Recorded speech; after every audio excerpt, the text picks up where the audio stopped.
Kasi ito po yung mga mani natin. Meron tayo siyang maning hubad, maning pula.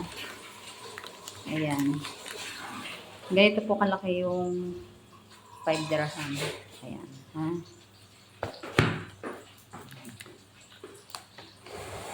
Sasarapan natin yung luto para maubos yung tinda ko. Okay.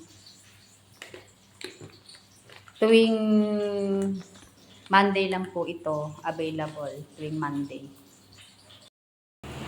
Guys, magluluto tayo ng adobong mani. Ayan, pinirito muna natin sa mga bawang. Tayo po yung magtitinda ng adobong mani. Kailangan mainit na mainit yung mantika. Saka natin ilagay yung ating mani. Ayan na guys, lulutuin na natin itong pula. Halo-haloin lang natin siya. Ba't kaya tinawag ng adobong mani ito na wala naman siyang toyo, no?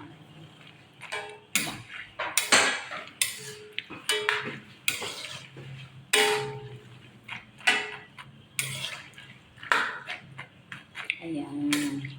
Sino may gusto, bili na kayo.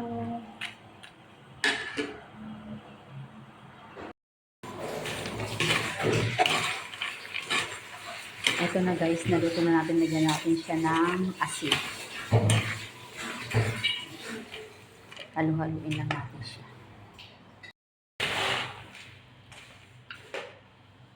Lagyan pa natin ng konting asin guys.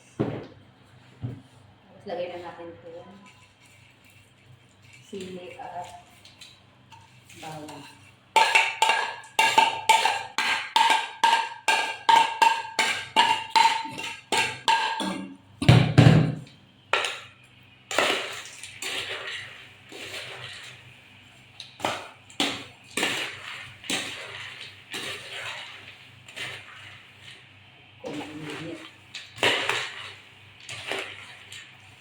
Tapos, ilagay natin yung nasa lagayan.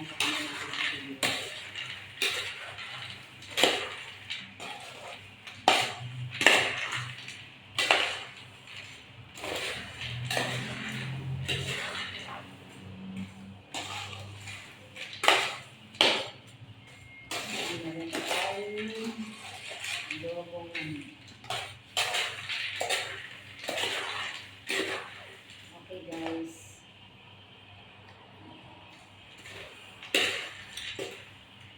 Na po yung ating nalutong mani.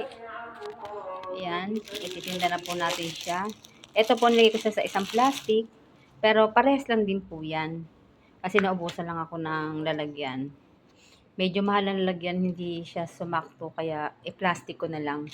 Parehas po ang sukat nito at sukat dito. 5 dirham only. Bye! Bili na kayo. Masarap to.